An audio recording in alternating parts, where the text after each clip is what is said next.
پھروں میں گنبد ایسے پھروں میں گنبد خضرا کے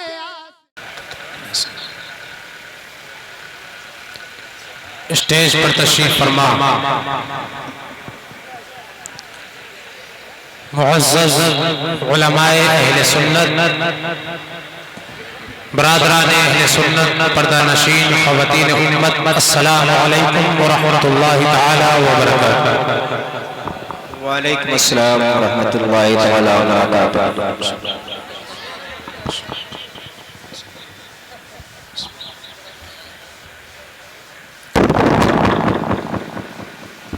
الحمدللہ الحمدللہ نحمدہ ونصلی ونسلم علی حبیبہ الکریم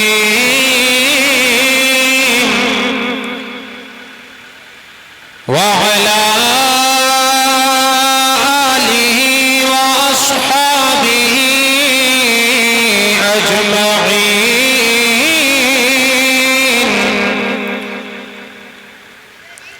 أما بعد فأعوذ بالله من الشيطان الرجيم، بسم الله الرحمن الرحيم،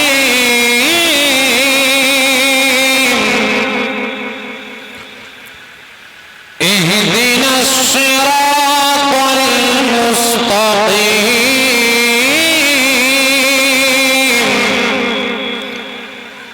آمنت بالله صدق الله مولانا العلي العظيم،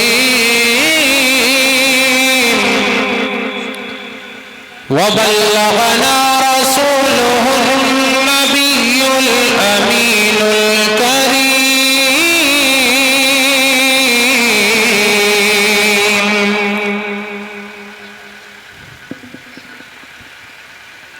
حضرات محترم، نہایت خوش نصیب ہیں آپ حضرات جنہوں نے اللہ جل مجدہ اور اس کے حبیب صلی اللہ علیہ وسلم کے ذکر کے تعلق سے یہ مجلس منعقد کی۔ اللہ پاک ہمارے سنانے اور آپ کے سننے کو اپنی بارگاہ میں شرف قبول عطا فرمائے۔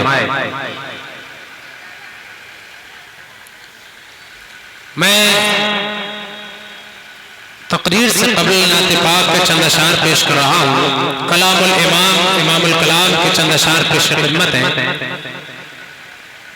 شروع اجلاس سے بڑی اچھی اچھی نعتیں اور تقریریں آپ حضرات سماعت کر رہے ہیں، اور انشاءاللہ میرے بعد حضور سلطان المناظرین حافظ احادیث کثیرہ حضرت علامہ شاہ صغیر احمد رضوی جو کھنپوری دامت برکاتہ القدسیہ تشریف لانے والے، ہمیں اور آپ کو حضرت کا خطاب نایاب سماعت کرنا ہے۔ علماء اکرام کی خاص توجہ چاہوں گا، بلند آواز سے اپنے آقا کو پکاریے، بولیے یا رسول اللہ، اور زندہ دلی سے بولیے یا رسول اللہ۔ کلام الامام کے چند اشعار پیش خدمت ہیں۔ وصف روخانے کا کیا کرتے ہیں، وصف روخانے کا کیا کرتے ہیں، شرع و شمس و ضحیٰ کرتے ہیں، شرع و شمس و ضحیٰ کرتے ہیں، ان کی ہم مدح و ثنا کرتے ہیں، جن کو محمود کہا کرتے ہیں، جن کو محمود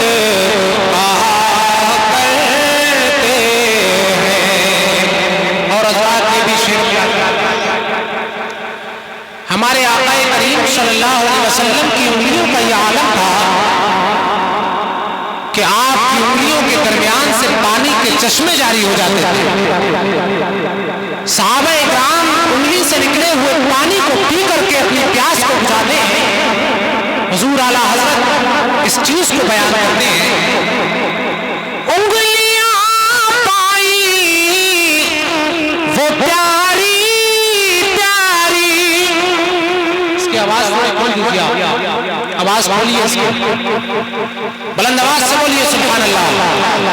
انگلیاں پائی وہ پیاری پیاری جن سے بری آئے کرم ہے جاری. فیض پہ آتی ہے جب غم خواری تو تشنے سیراب ہوا کر, تشنے سیراب ہوا کرتے ہیں. یہاں علماء کرام تشریف فرما ہے. میں ہر ایک کی دعاؤں کا طالب ہوں. سرکار دو عالم صلی اللہ علیہ وسلم کو اللہ پاک نے سب کے بعد میں پیدا فرمایا, یعنی آپ سب سے بعد میں تشریف لائے, حالانکہ آپ کو سب سے پہلے پیدا فرما دیا تھا. تو آقا کریم صلی اللہ علیہ وسلم سے پہلے دیگر انبیاء کرام بھی تشریف لائے, لیکن وہ سارے نبی آسمان نبوت میں تاروں کی طرح تھے, لیکن ہمارے مصطفیٰ ان سارے تاروں کے درمیان میں سورج کی طرح چمک رہے تھے. اس شعر میں اس چیز کو بیان کرتے ہیں. تو ہے خورشید رسالت پیارے. خورشید کا معنی سورج آتا ہے. ہمارے آقا نبیوں کے درمیان میں سورج کی طرح ہے. تو ہے خورشید رسالت پیارے چھپ گئے تیری ضیا میں تارے. انبیاء اور ہیں سب مہپارے, تجھ سے ہی نور لیا کرتے, تجھ سے ہی نور لیا کرتے ہیں. اور حضرات سرکار کا اسم گرامی, سرکار کا مبارک نام اتنا میٹھا نام ہے کہ اس کو جب حضرت صدیق اکبر نے آذان میں سنا تو انگوٹھے چھوم کر آنکھوں سے لگا دیا. آپ بھی لگاتے ہیں یا نہیں لگاتے ہیں؟ سرکار کا نام سن کر انگوٹھے چھوم کر آنکھوں سے لگانا چاہیے. حضرت صدیق اکبر نے یہ کام کیا تو میرے آقا نے آپ کو بشارت فرمائی. حضرت صدیق اکبر رضی اللہ تعالیٰ عنہ نے جب نام مبارک آذان میں سنا, انگوٹھے چھوم کر آنکھوں سے لگا لیے. میرے آقا نماز کے بعد فارغ ہونے کے بعد ارشاد فرماتے ہیں, من فعل مثل ما فعل خلیلی فانا طالبہ فی صفوف القیامہ وقائدہ الی الجنہ. سرکار فرماتے ہیں جس نے یہ جو کام میرے اس خلیل نے کیا ہے, جو کام میرے اس دوست ابو بکر نے کیا ہے, یعنی میرا نام سن کر انگوٹھے چھوم کر آنکھوں سے لگائے ہیں, جو آج دنیا میں ایسا کرے گا, کل قیامت کے دن جب نفسی نفسی کا عالم ہوگا, سب مجھے ڈھونڈ رہے ہوں گے اور میں اپنے اس امتی کو ڈھونڈ رہا ہوگا, اور ڈھونڈ کر کل قیامت میں اپنے ساتھ جنت میں لے جاؤں گا. حضور اعلیٰ حضرت اس چیز کو بیان کرتے ہیں. لوگ روکتے ہیں, بد مذہب کہتے ہیں کہ انگوٹھے چھوم کر آنکھوں سے کیوں لگاتے ہو, یہ شرک ہے, ناجائز و حرام ہے. یہ لوگوں آپ کو بہکاوے میں نہیں آنا ہے. یہ ایسا کام ہے جس کے کرنے پر سرکار نے جنت کی بشارت عطا فرمائی. حضور اعلیٰ حضرت بیان فرماتے ہیں, لب پہ آ جاتا ہے جب نام جنا, جب سرکار کا نام لب پر آتا ہے, لب پہ آ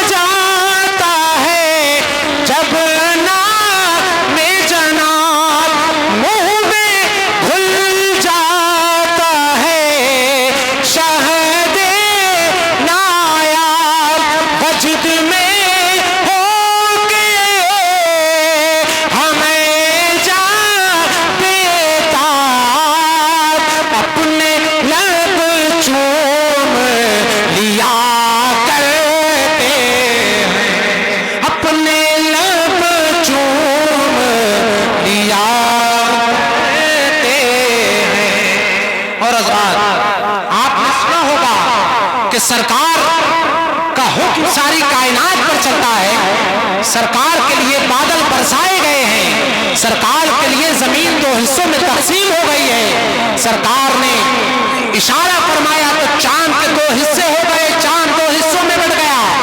حضور اعلیٰ حضرت یہی بیان فرما رہے ہیں، اپنے مولا کی ہے بس شان عظیم، بلند آواز سے بولیے یا رسول اللہ، اپنے مولا کی ہے بس شان عظیم، جانور بھی کرے جن کی تعظیم، سنگ کرتے ہیں ادب سے تسلیم، ارے پیڑ سجدے میں گرا کرتے، پیڑ سجدے میں گرا کرتے ہیں۔ درود پاک پڑھی، اللہم صلی علی سیدنا و مولانا وسلم، صلاۃ و سلام علیکہ سیدی یا رسول اللہ صلی اللہ علیہ وسلم۔ اس کی آواز تھوڑی آپ صاف کر دیجئے، جو لوگوں کو سمجھ میں آئے، جو بولا جا رہا ہے اسے لوگ سمجھ لیں، اور آواز تیز کر دیجئے اور صاف کر دیجئے۔ حضرات محترم، ہمارا اور آپ کا پروردگار جل مجدہ قرآن پاک میں ارشاد فرماتا ہے، اہدنا الصراط المستقیم،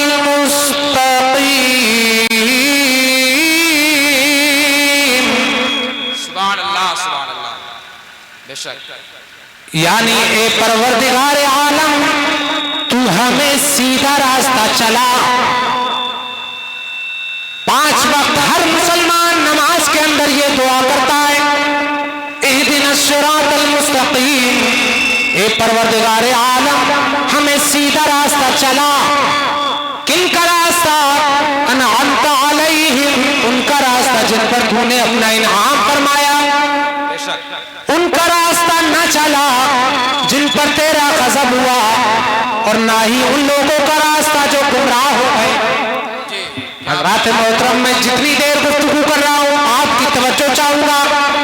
آج اس دور پرفتن میں، جبکہ آج آدمی جس دور میں جی رہا ہے، چاروں جانب سے دین کے لٹیرے آپ کا ایمان نوچنے کی کوشش کر رہے ہیں، آپ کا ایمان چھیننے کی کوشش کر رہے ہیں، آپ کے ایمان خطرے میں ہے۔ شیطان ہر وقت آپ کے پیچھے لگا ہوا ہے، چاہتا ہے کب میں اس کا ایمان اس کے دل سے نکال لوں۔ اے لوگوں، لیکن یاد رکھنا یہی وہ ایمان ہے جو دنیا میں بھی کام آئے گا، مرنے کے بعد قبر میں بھی کام آئے گا، اور قبر سے اٹھنے کے بعد حشر میں بھی کام آئے گا۔ سبحان اللہ سبحان اللہ۔ اگر آپ نے اپنی زندگی ایمان پر ثابت قدمی سے گزاری ہے، اگر آپ نے اپنی زندگی ہر وقت ایمان کو مضبوطی سے پکڑ کے گزاری ہے، تو انشاءاللہ آپ کی دنیا بھی کامیاب ہے اور آخرت بھی کامیاب ہے۔ آج لوگ کہتے ہیں ہم سیدھے راستے پر ہیں، ہر وہ شخص جو آپ کو بہکا بھی رہا ہے اور وہ تابعدار اسلام بھی ہے۔ میں اپنے علماء کی خاص توجہ چاہوں گا اور دعاؤں کا طلبگار ہوں، آپ حضرات بھی غور سے سنیے۔ حضرات محترم، آج جو لوگ اتنے فرقوں میں بٹے ہوئے، کوئی دیوبندی ہے، کوئی غیر مقلد ہے، وہابی، معتزلہ، اور دیکھیے آپ شیعہ، رافضی، یہ جتنے بھی فرقے ہیں، آپ بظاہر علماء اکرام سے یہ باتیں سنتے رہتے ہیں۔ یہ لوگ یہ فرقے اگر علماء اکرام یہ بیان فرماتے تو اپنی جانب سے نہیں فرماتے، بلکہ یہ باتیں تو ہمارے آقا دو عالم صلی اللہ علیہ وسلم نے 1450 سال پہلے بیان فرمائی ہے۔ میرے آقا نے ارشاد فرمایا، بنی اسرائیل جائے گی. سرکار فرماتے ہیں کلہم فی النار الا واحدہ. سرکار فرماتے ہیں وہ سارے فرقے جہنم میں جائیں گے سوائے ایک فرقے کے کہ وہ جنت میں جائے گا. صحابہ اکرام عرض کرنے لگے یا رسول اللہ وہ فرقہ کون سا ہے جو جنت میں جائے گا؟ تو آقا نے ارشاد فرمایا ما انا علیہ واصحابی. وہ فرقہ وہ ہے جس پر میرے صحابہ قائم ہے اور میں قائم ہوں. کیا بات ہے، سبحان اللہ. جو فرقہ ان تعلیمات پر عمل کرے گا تو وہ جنتی فرقہ ہے، وہ جنت میں جانے والا ہے. اس کے علاوہ جتنے بھی فرقے ہوں گے وہ جہنم میں جائیں گے.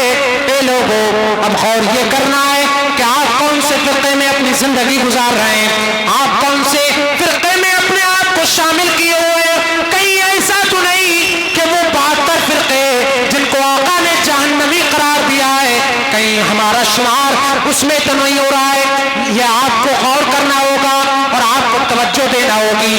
اے لوگوں آج سارے لوگ یہی دعویٰ کر رہے ہیں کہ ہم جنتی ہیں، ہم جنتی ہیں. ہر ایک فرقے کا مبلغ اور ہر ایک فرقے کا عالم وہ جبہ ٹوپی میں ہے، وہ داڑھی میں ہے. ہر ایک فرقے کا عالم یہی کہہ رہا ہے کہ ہم جنتی فرقے والے ہیں، ہم جنت میں جائیں گے. لیکن اے لوگوں اور یہ کر رہا ہے کہ آخر وہ کون سا فرقہ ہے جو حقیقت میں جنت میں جانے والا ہے. آج ہم 5 وقت نماز میں یہ دعا کرتے ہیں اے اللہ ہمیں سیدھا راستہ چلا، ان کا راستہ جن پر تو نے انعام فرمایا. اب غور یہ کرنا ہے وہابی بھی نماز میں یہی دعا کرتا ہے کہ ہمیں سیدھا راستہ چلا. دیوبندی غیر مقلد ہر فرقے والا یہ دعا کرتا ہے اہدنا الصراط المستقیم پڑھتا ہے. لیکن غور کرنا ہے انہوں نے یہ ترجمہ کیا کہ اے اللہ ہمیں سیدھا راستہ دکھا، اے اللہ ہمیں سیدھا راستہ دکھا. دکھایا وہ راستہ جاتا ہے جو پہلے سے معلوم نہ ہو. میں علماء کی اور اپنے طلباء اکرام کی توجہ چاہوں گا، آپ لوگوں کو مثال سے سمجھانا چاہوں گا. آپ کے گاؤں میں اگر ہم آئے اور ہمیں یہ معلوم نہیں تھا کہ اسٹیج کہاں پر لگا ہوا ہے، علماء اکرام نے ہماری ضیافت میں ہمیں قیام گاہ پر ٹھہرا دیا، ہمیں معلوم نہ تھا کہ اسٹیج جانے کا راستہ کون سا ہے، تو ہم کہیں گے ناظم صاحب سے کہ ہمیں اسٹیج پر پہنچا دیجئے.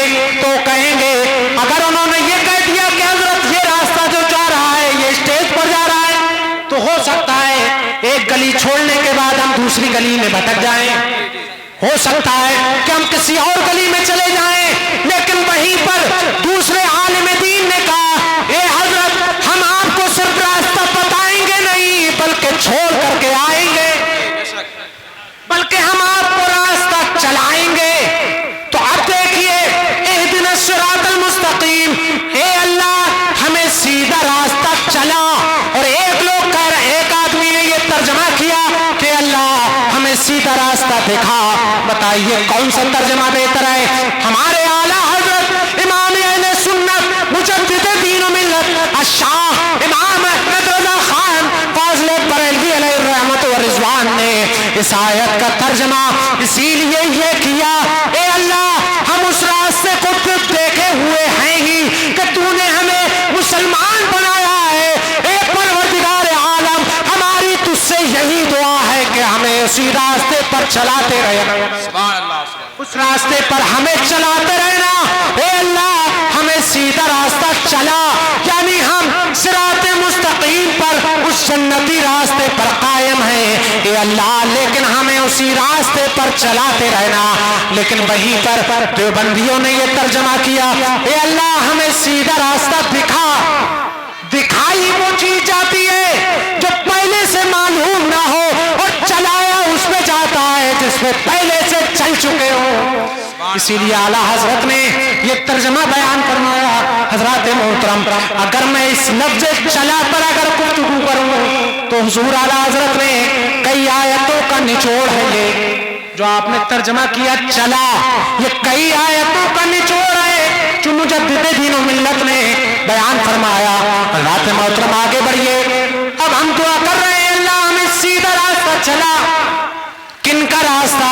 ان کا راستہ چلا جن پر تو نے اپنا انعام فرمایا، ان کا راستہ چلا۔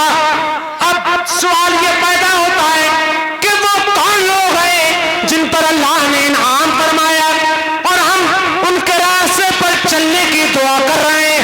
تو قرآن پاک میں اللہ پاک ارشاد فرماتا ہے فَأُولَٰئِكَ أَنْعَمَ اللَّهُ الَّذِينَ أَنْعَمَ اللَّهُ عَلَيْهِمْ مِنَ النَّبِيِّينَ وَالصِّدِّيقِينَ وَالشُّهَدَاءِ وَالصَّالِحِينَ۔ اور زندہ دلی سے بولیے سبحان اللہ، ہاتھوں کو اٹھا کر بولیے یا رسول اللہ، اور زندہ دلی سے بولیے سبحان اللہ۔ آپ سمجھ میں آ رہی ہے گفتگو؟ آپ دعا کرتے ہیں، یہ ترجمہ آپ کو اگرچہ معلوم نہ ہو، ترجمہ آپ نے سن لیا۔ اہدنا الصراط المستقیم جو آپ نماز میں سورہ فاتحہ پڑھتے ہیں، اس کا ترجمہ آپ یہ ہے، آپ اللہ سے دعا کرتے ہیں اللہ ہمیں سیدھا راستہ چلا۔ اب سوال یہ ہوتا ہے کہ سیدھا راستہ کون سا ہے جس پہ چلانے کی ہم دعا کر رہے ہیں؟ تو وہ راستہ وہ ہے کہ جس پر نبی چلے ہیں، وہ راستہ وہ ہے جس پر صدیقین چلے ہیں، وہ راستہ صالحین اور اولیاء کرام کا راستہ ہے۔ آج کے اس فتنہ پرور دور میں اگر ہم ان چار گروہ کے راستے پر آج بھی قائم ہیں تو اس کا مطلب ہم صراط مستقیم پر قائم ہیں، ہم جنتی راستے پر قائم ہیں۔ اے لوگوں توجہ سے سنیے، اگر آج ہم اولیاء کرام کے راستے پر نہیں، ہم نبیوں کے عقیدے پر نہیں، ہم صالحین کے نظریات پر نہیں، تو اس کا مطلب ہم نہیں، جو اس راستے پر نہیں ان کا شمار ان 72 فرقوں میں ہو سکتا ہے لیکن جنتی فرقے میں نہیں ہو سکتا۔ آپ غور کریں، یہ چار لوگ وہ ہیں جن پر اللہ نے انعام فرمایا۔ پہلا گروہ ہے نبیوں کا، دوسرا گروہ ہے صدیقین کا، تیسرا گروہ ہے صالحین کا، اور چوتھا گروہ ہے شہداء کا۔ یہ چار گروہ ہیں جن کے راستے پر چلنے کی ہم پانچوں وقت نماز میں دعا کرتے ہیں۔ اب غور یہ کرنا ہے کہ اگر ہم ان کے عقائد پر قائم ہیں، ہمیں غور یہ کرنا ہے کہ آج ہمارا جو عقیدہ ہے یہ ان چاروں گروہ کا عقیدہ تھا یا نہیں۔ سمجھ رہے ہیں آپ حضرات؟ بڑی آسان گفتگو کر رہا ہوں میں، حالانکہ یہ پیچیدہ چیزیں ہیں اور آسان انداز میں آپ کو بتانے کی کوشش کر رہا ہوں۔ اگر آج ہمارا عقیدہ ان چاروں گروہ کے عقیدے پر قائم ہے تو اس کا مطلب ہم صراط مستقیم پر قائم ہیں، اور اگر ان کے عقیدے سے ہم بھٹکے ہوئے ہیں تو ہم صراط مستقیم پر قائم نہیں۔ سب سے پہلی مثال نبیوں کی لیتے ہیں۔ نبیوں کو کیا عقیدہ تھا؟ آج جو ہم اولیاء کرام سے مدد مانگتے ہیں، آج جو ہم اولیاء کرام کی کرامتوں کا ذکر کرتے ہیں، حضور غوث اعظم کی کرامتوں کا، آپ کے کمالات کا ذکر کرتے ہیں، دیوبندی وہابی یہ لوگ کہتے ہیں کہ یہ شرک ہے۔ وہ لوگ آپ کے ایمان کو لوٹنے کی کوشش کرتے ہیں۔ اے لوگوں، غور یہ کرنا ہے کہ آخر نبیوں کا عقیدہ کیا تھا؟ حضرت سلیمان علیہ السلام جن کو اللہ پاک نے بادشاہت عطا فرمائی، آپ کی حکومت ساری کائنات پر تھی، ملکہ بلقیس آپ کی بارگاہ میں آ رہی تھی، 1.5 کلومیٹر کی دوری پر رہ گئی تو حضرت سلیمان علیہ السلام نے اپنے دربار میں اعلان فرمایا کہ یہ جو ملکہ بلقیس میرے قریب آ چکی ہے، تم میں کون ہے جو اس کا تخت اس کے آنے سے پہلے میرے دربار میں حاضر کر دے؟ وہ 1.5 کلومیٹر رہ گئی ہے لیکن اس کا تخت ہزاروں میل دور اس کی سلطنت میں ہے، لیکن حضرت سلیمان علیہ السلام فرما رہے ہیں کون ہے تم میں جو اس کا تخت اس کے آنے سے پہلے میرے دربار میں حاضر کر دے؟ درباریوں میں ایک سرکش جن کھڑا ہوا اور کہنے لگا میں یہ کام کر سکتا ہوں، اور آپ کا جو تخت لگا ہوا ہے، آپ کی جو مجلس لگی ہوئی ہے، آپ کے مجلس ختم ہونے سے پہلے میں آپ کی بارگاہ میں اس تخت کو حاضر کر دوں گا. شام تک مجلس لگی رہتی. وہ کہنے لگا سرکش دن تھا کہ میں شام تک مجلس ختم ہونے سے پہلے آپ کی بارگاہ میں تخت کو لے آؤں گا. حضرت سلیمان علیہ السلام نے ارشاد فرمایا نہیں مجھے اس سے بھی پہلے چاہیے. آپ کے دربار میں ایک اللہ کے ولی بھی تھے جن کا نام حضرت آصف بن برقیہ تھا, وہ بھی آپ کے دربار میں موجود تھے.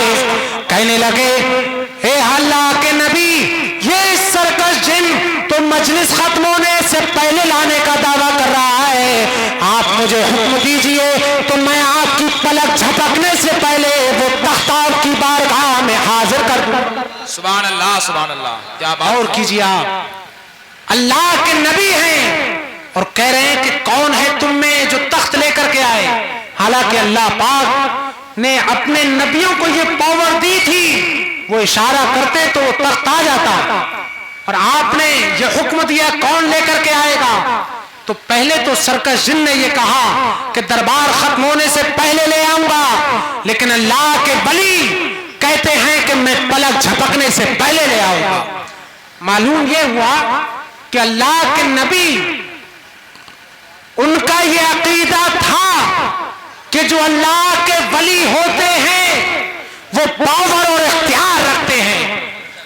اسی لیے آپ نے یہ نہیں کہا کہ اے آصف بن برقیہ تمہیں کیا اختیار, تم ایسا نہیں کر سکتے کہ ہزاروں میل دور سے تخت میری بارگاہ میں لے آؤ اور پلک جھپکنے سے پہلے لے آؤ, تمہیں کوئی پاور نہیں. اللہ کے نبی حضرت سلیمان علیہ السلام نے یہ نہیں فرمایا, بلکہ آپ نے جب سنا کہ یہ پلک جھپکنے سے پہلے لانے کو کہہ رہے ہیں تو آپ فوراً کہنے لگے ھذا من فضل ربی, یہ ان کا تخت لانا پلک جھپکنے سے پہلے حاضر کر دینا بلکہ یہ اللہ کا فضل ہے. نعرہ تکبیر, نعرہ رسالت, شہنشاہ خطابت, نعرہ تکبیر, نعرہ رسالت. حضرات محترم, معلوم یہ ہوا کہ جو 4 گروہ ہیں جن کے راستے پر چلنے کی ہم دعا کرتے ہیں, ان 4 گروہ میں پہلا گروہ جو قرآن نے بیان فرمایا وہ نبیوں کا گروہ ہے. تو ہم نے پہلے آپ کے سامنے یہ بیان کرنا ہے کہ نبیوں کا عقیدہ کیا ہے. اگر ہمارا عقیدہ نبیوں کے عقیدے سے میچ کر رہا ہے تو ہم صراط مستقیم پر ہیں, اور جن لوگوں کا عقیدہ نبیوں کے عقیدے سے ٹکرا رہا ہے تو وہ کسی بے دین اور راستے پر ہو سکتے ہیں لیکن وہ صراط مستقیم پر ہرگز. سبحان اللہ سبحان اللہ. تو ہم نے دیکھا کہ نبیوں کا یہ عقیدہ ہے, حضرت سلیمان علیہ السلام کا یہ عقیدہ ہے کہ اللہ کے ولی پاور رکھتے ہیں, اور آج ہمارا بھی عقیدہ ہے کہ اللہ پاک نے اولیاء کرام کو پاور اور طاقت عطا فرمائی ہے. بلند آواز سے بولیے سبحان اللہ. ہاتھوں اٹھا کر بولیے یا رسول اللہ, پیچھے تک سارے لوگ بولیں یا رسول اللہ. اب دیکھیے میں بہت جلدی گفتگو ختم کر رہا ہوں, اب آتے ہیں دوسرے گروہ کی طرف کہ دوسرے گروہ کا کیا عقیدہ ہے. تو آج ہمارا یہ عقیدہ ہے کہ اللہ کے ولی اور نبی پاور رکھتے ہیں, تو اس میں ہمارا عقیدہ انبیاء کرام کے عقیدے سے میچ کھا رہا ہے. ہمارا جو عقیدہ ہے وہ انبیاء کرام کا بھی عقیدہ ہے. بولیے سبحان اللہ. ایک بات سمجھ میں آ گئی, جن حضرات کے سمجھ میں آ گئی ہاتھوں کو اٹھا کر بولیے سبحان اللہ. اب آئیے حضرات دوسرا عقیدہ دیکھتے ہیں. اس میں ہمارا عقیدہ تو انبیاء کرام سے میچ کھا رہا ہے, لیکن غور کریں دوسرے لوگوں کا بھی جائزہ لیں. لوگ کلمہ پڑھ کے آپ کو دھوکہ دیتے ہیں لیکن اپنی کتابوں میں لکھتے ہیں کہ جس کا نام محمد یا علی ہے وہ کسی چیز کا مالک و مختار نہیں. معاذ اللہ, کتابوں میں لکھا ہے کہ جس کا نام محمد یا علی ہے وہ کوئی پاور نہیں رکھتا, اسے اللہ نے کوئی اختیار نہیں دیا. معاذ اللہ. معلوم ہوا کہ یہ جو عقیدہ رکھ رہے ہیں ان کا عقیدہ نبیوں کے عقیدے سے میچ نہیں کھا رہا ہے. معلوم ہوا کہ یہ صراط مستقیم سے ہٹے ہوئے ہیں, جنتی راستے سے بولیے زور سے ہٹے ہوئے ہیں. اور جنتی راستے پر وہی قائم ہوگا جو ان 4 گروہ کے عقیدے پر قائم ہوگا۔ دوسرا عقیدہ، دوسرا گروہ جو ہے وہ صدیقین کا گروہ ہے۔ صدیقین کون ہوتے ہیں؟ اللہ کے نیک بندے صدیق، ان سب کی بات کرنا تو بہت لمبی گفتگو ہے، میں سید الصدیقین حضرت صدیق اکبر رضی اللہ تعالیٰ عنہ کا عقیدہ بیان کرتا ہوں۔ حضرات محترم، اب ہم دوسرے گروہ پر آ گئے۔ دوسرے گروہ کا عقیدہ کیا ہے؟ حضرت صدیق اکبر رضی اللہ تعالیٰ عنہ جب دنیا سے تشریف لے جانے لگے تو آپ نے ایک وصیت فرمائی۔ وصیت میں آپ نے صحابہ اکرام کو جمع فرمایا اور ارشاد فرمایا کہ جب میری روح میرے جسم سے نکل جائے تو میرے جسم کو عطر سے معطر کر دینا اور اس کے بعد میرے جنازے کو بارگاہ رسالت میں حاضر کر دینا، سرکار کے مزار کے سامنے میرے جنازے کو رکھ دینا اور عرض کرنا یا رسول اللہ ھذا ابو بکر یستأذن علیہ، اے آقا یہ آپ کا جانثار ابو بکر آپ کے مزار میں دفن ہونے کی اجازت مانگ رہے ہیں۔ بلند آواز سے بولیے سبحان اللہ۔ حضرات محترم، یہ کون کہہ رہے ہیں؟ یہ حضرت صدیق اکبر کہہ رہے ہیں کہ میرے جانثارو جب میری روح نکل جائے تو میرے جنازے کو سرکار کی بارگاہ میں رکھ دینا اور عرض کرنا یا رسول اللہ یا آپ کا چہیتا جانثار ابو بکر یہ آپ کے مزار میں آپ کے ساتھ میں دفن ہونے کی اجازت مانگ رہے ہیں۔ اللہ اکبر۔ صحابہ اکرام عرض کرنے لگے اے امیر المومنین ہم یہ تو کر دیں گے، ہم آپ کا عریضہ بارگاہ رسالت میں پیش کر دیں گے، لیکن اے امیر المومنین ہمیں معلوم کیسے ہوگا کہ اجازت ملی ہے یا نہیں؟ حضرت صدیق اکبر کہنے لگے اے میرے جانثارو جب یہ کہو کہ ابو بکر کو اجازت عطا فرمائیے تو اس وقت میں مزار کی کھڑکیوں کی طرف دیکھنا، مزار کے کباڑ کی طرف دیکھنا، اگر کباڑ اپنے آپ کھل جائے تو سمجھ لینا اجازت مل گئی ہے اور اگر کباڑ نہ کھلے تو سمجھ لینا اجازت نہیں ملی ہے۔ سبحان اللہ۔ یہ حضرت صدیق اکبر ہیں۔ ہم دوسرے گروہ کی بات کر رہے ہیں، صدیقین کا گروہ۔ حضرت صدیق اکبر کا یہ عقیدہ ہے کہ میری جسم سے روح نکلنے کے بعد یہ کہنا اے آقا ابو بکر آپ سے مزار میں دفن ہونے کی اجازت مانگ رہے ہیں۔ معلوم یہ ہوا کہ صدیق اکبر کا یہ عقیدہ ہے کہ مرنے کے بعد میں بھی مصطفیٰ کا غلام زندہ ہوں اور ہمارے آقا مصطفیٰ بھی قبر انور میں زندہ ہے۔ حضرات لیکن لوگ کہہ رہے ہیں جس کا نام محمد یا علی وہ کسی چیز کا مالک و مختار نہیں۔ معاذ اللہ، بولیے معاذ اللہ، اور زور سے بولیے معاذ اللہ۔ اور کہہ رہے ہیں لکھتے ہیں کتاب میں کہ محمد مر کے مٹی میں مل گئے، معاذ اللہ۔ میں آپ کو یہ حقیقت بتا رہا ہوں تاکہ آپ اپنے اور غیر کے درمیان میں فرق کرنا سیکھیں۔ اگر یہی بات آپ کے باپ کے تعلق سے کوئی کہہ دے کہ تمہارا باپ مر کے قبر میں مٹی میں مل گیا تو تمہارا خون کھول جائے گا اور ہر ایک کو ہم میں سے یہ برا لگے گا، لیکن اے لوگوں یہ کسی کے باپ کو نہیں کہا جا رہا ہے بلکہ رسول پاک کو کہا جا رہا ہے۔ بتائیے جس چیز کو ہم اپنے باپ کے لیے برداشت نہیں کر سکتے تو رسول پاک کے لیے کیسے برداشت؟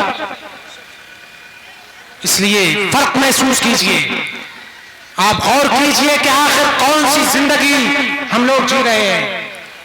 ہمیں اس فرق کے ساتھ جینا ہوگا۔ اگر ہم نے یہ فرق نہیں کیا تو ایسا نہ ہو کہ اللہ پاک ہمیں ان لوگوں میں شمار کر دے، ان لوگوں کو ان میں شمار کر دے جو صراط مستقیم سے ہٹے ہوئے ہیں۔ حضرات اب صدیق اکبر نے کہا کہ میرے جنازے کو بارگاہ رسالت میں حاضر کر دینا، تو اب دیکھیے صحابہ اکرام نے بھی یہ نہیں فرمایا اے امیر المومنین یہ کیسا حکم دے رہے ہیں آپ تو دنیا سے جانے کے بعد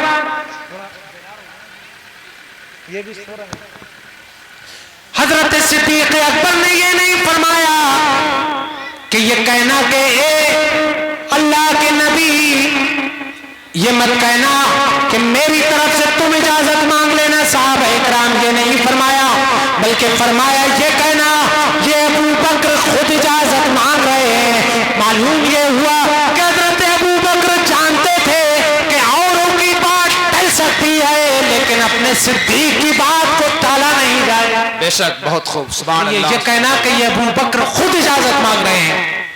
اب جب یہ کہا گیا تو صحابہ اکرام نے یہ نہیں کہا اے امیر المؤمنین آپ یہ کون سا حکم دے رہے ہیں، آپ کی روح جب نکل جائے گی تو آپ تو مر کر مٹی میں مل جائیں گے، سرکار تو مر کر مٹی میں مل گئے۔ معاذ اللہ، صحابہ اکرام نے یہ نہیں کہا، بلکہ جب صدیق اکبر دنیا سے تشریف لے گئے سارے صحابہ اکرام آپ کے جنازے کو بارگاہ رسالت میں حاضر کرتے ہیں اور اس کے بعد میں کہتے ہیں یا رسول اللہ ھذا ابو بکر یستأذن علیہ، یا رسول اللہ یہ آپ کے چہیتے غلام ابو بکر آپ سے مزار میں دفن ہونے کی اجازت مانگ رہے ہیں۔ اب میں آپ کی توجہ چاہوں گا، سب حضرات اپنے ذہن کو حاضر کیجئے اور سوال کا جواب دیجئے کہ زندے سے اجازت مانگتا ہے یا زندہ مردے سے اجازت مانگتا ہے؟ بولیے بولیے بولیے۔ زندے سے اجازت مانگتا ہے اور ایسے ہی زندہ مردے سے اجازت نہیں مانگتا، زندے سے اجازت مانگتا ہے۔ حضرت صدیق اکبر یہ اجازت مانگ رہے ہیں کہ مرنے کے بعد بظاہر روح نکلنے کے بعد میں بھی زندہ ہوں اور ہمارے آقا مصطفیٰ بھی زندہ ہے۔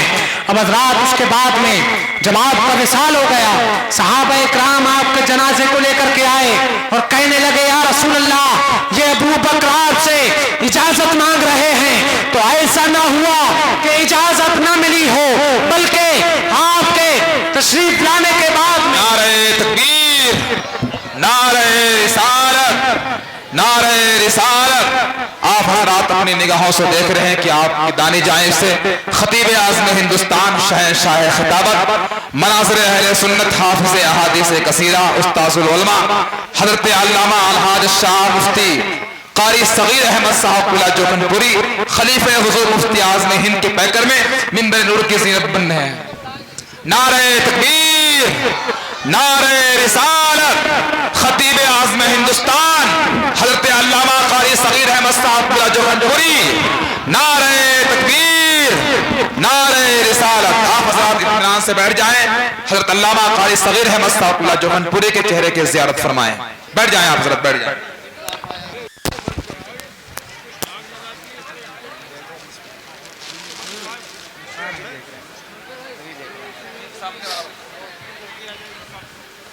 آپ لوگ تیزی کے ساتھ آگے آ جائیں اور بیٹھ جائیں۔ آپ حضرات جو پیچھے ہیں وہ آگے برائے کرم آگے آ جائیں، آگے آئیے آپ حضرات، اور جو جہاں کھڑے ہیں وہ لوگ بھی بیٹھ جائیں، آگے آئیے بیٹھیے آرام سے۔ درود شریف پڑھیے اللہم صلی علی سیدنا و مولانا محمد وبارک وسلم، صلو علیہ الصلاۃ والسلام علیکہ سیدی یا رسول اللہ صلی اللہ تعالی علیہ وسلم۔ حضرات تو میں بیان کر رہا تھا کہ حضرت صدیق اکبر رضی اللہ تعالیٰ عنہ کا بھی یہ عقیدہ ہے کہ میرے جسم سے روح نکلنے کے بعد بھی میں زندہ ہوں اور سرکار مزار میں آرام فرما رہے ہیں، ہمارے آقا بھی زندہ ہے۔ بے شک جب حضرت صدیق اکبر رضی اللہ تعالیٰ عنہ کی آپ بظاہر دنیا سے تشریف لے گئے، صحابہ اکرام آپ کے جسم اقدس کو بارگاہ رسالت میں آپ صلی اللہ علیہ وسلم میں حاضر کرتے ہیں۔ آنے کے بعد کہتے ہیں یا رسول اللہ یہ ابو بکر آپ سے اجازت مانگ رہے ہیں، تو ایسا نہ ہوا کہ اجازت نہ ملی ہو بلکہ اندر سے مزار کے اندر سے آواز آئی اور کباڑ اپنے آپ میں کھل گئے۔ کباڑ کھلنے کے بعد اندر سے آواز آئی اوصل الحبیب الی الحبیب، اندر سے آواز آئی حبیب کو حبیب سے قریب کر دو، حبیب کو حبیب سے ملا دو۔ محترم اپنے آپ کے بال کھل گئے اور اندر سے یہ آواز آئی، اے لوگوں معلوم یہ ہوا کہ صدیق اکبر بھی زندہ ہیں اور ہمارے مصطفیٰ بھی زندہ ہیں۔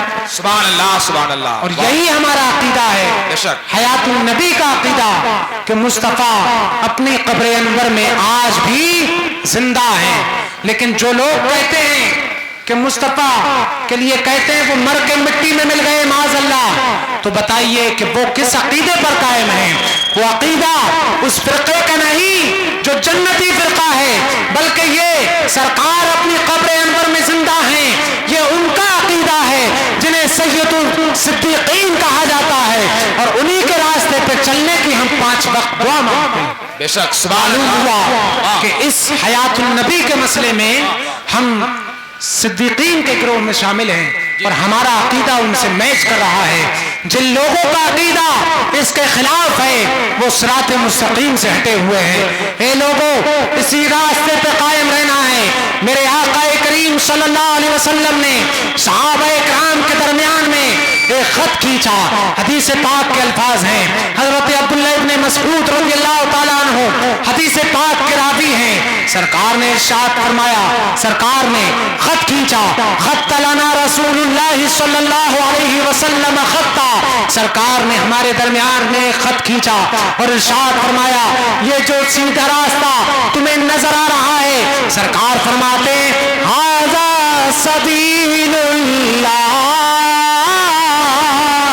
آپ نے فرمایا یہ جو سیدھا راستہ ہے یہ اللہ کا راستہ ہے۔ زندہ باد زندہ باد۔ بلند آواز سے بولیے سبحان اللہ۔ سبحان اللہ۔ سرکار نے فرمایا یہ جو لکیر نظر آ رہی ہے سیدھی لکیر یہ اللہ کا راستہ ہے۔ ثم خط خطوطا عن یمینہ وعن شمالہ، پھر سرکار نے اس خط سے بہت سے بائیں جانب میں خطوط نکال دیے اور بہت سی لکیریں سرکار نے دائیں طرف کھینچ دی۔ بیچ میں جو راستہ تھا اسے فرمایا یہ اللہ کا راستہ ہے، اور دوسرے جو خطوط کھینچے دوسری لکیریں کھینچنے کے بعد میں فرمایا ان میں سے فرمایا حاذی السبل من کل حاذی السبل، اور سرکار فرماتے ہیں یہ جو راستے نظر آ رہے ہیں ان میں سے ہر ایک پر شیطان بیٹھا ہوا ہے، ہر ایک راستے پہ شیطان ہے اور وہ تمہیں اپنی طرف بلا رہا ہے، اپنی طرف دعوت دے رہا ہے۔ اے لوگوں، اور یہ کرنا ہے کہ آج جو ہم اس صراط مستقیم پہ قائم ہیں اور دیگر فرقے والے اپنی طرف بلا رہے ہیں، تو یہ آقا نے پہلے ہی ارشاد فرما دیا کہ وہ شیطان ہے جو اپنی طرف بلا رہا ہے۔ تمہیں کسی کی طرف توجہ نہیں کرنا ہے بلکہ صراط مستقیم پہ قائم رہنا کہ یہی اللہ کا راستہ ہے جو کل قیامت کے دن تمہیں جنت میں لے جائے گا۔ اس لیے اپنے علماء کا دامن تھام کے رہیے اور بزرگان دین سے محبت رکھیے اور اسی راستے پر سنیت پہ قائم رہیے۔ جو غلط ہے اسے غلط جانیے، یہ نہیں کہ سب ٹھیک ہے، سنی بھی ٹھیک، وہابی بھی ٹھیک، یہ سب نہیں ہونا چاہیے، بلکہ کل قیامت کے دن جب آپ سے پوچھا جائے گا، کہا جائے گا کہ جنتی ایک طرف کھڑے ہو جائیں جو اعلیٰ حضرت کو ماننے والے ہیں، جو حضور غوث اعظم کو ماننے والے ہیں، جو سید الانبیاء کے پیروکار ہیں، جو دنیا میں ان کے ماننے والے تھے، وہ ایک راستے پہ کھڑے ہو جائیں اور دوسرے لوگ دوسری طرف کھڑے ہو جائیں، تو ایسا نہ ہو کہ آپ بیچ میں رہیں اور سوچیں کہ آخر ہم کہاں جائیں۔ اے لوگوں، اسی لیے دامن مصطفیٰ پورے طور پہ تھام کے رہیے تاکہ کل قیامت کے دن جب پکارا جائے تو آپ بھی سرکار کے لواء الحمد کے نیچے جنت میں آپ کا وہاں یہ نہیں چلے گا کہ میں کدھر کو جاؤں۔ اس لیے آپ لوگوں کے بارے میں سننے کو ملا کہ آپ کے نظریات یہ ہو رہے ہیں کہ ساری چیزیں ٹھیک ہیں اور سب لوگوں کو آپ صحیح کہہ رہے ہیں۔ نعوذ باللہ، صد بار نعوذ باللہ۔ اللہ پاک ان باتوں سے ہمیں محفوظ رکھے اور اسی فرقے پر قائم رکھے جس پہ اللہ و رسول نے چلنے کا حکم دیا ہے۔ اللہ پاک ہم سب کو اس گفتگو پر عمل کرنے کی توفیق عطا فرمائے۔ میرے کہنے میں جو غلطی ہوئی ہو اللہ پاک اسے معاف فرمائے۔ وآخر دعوانا ان الحمد للہ رب العالمین۔ السلام علیکم ورحمۃ اللہ تعالی۔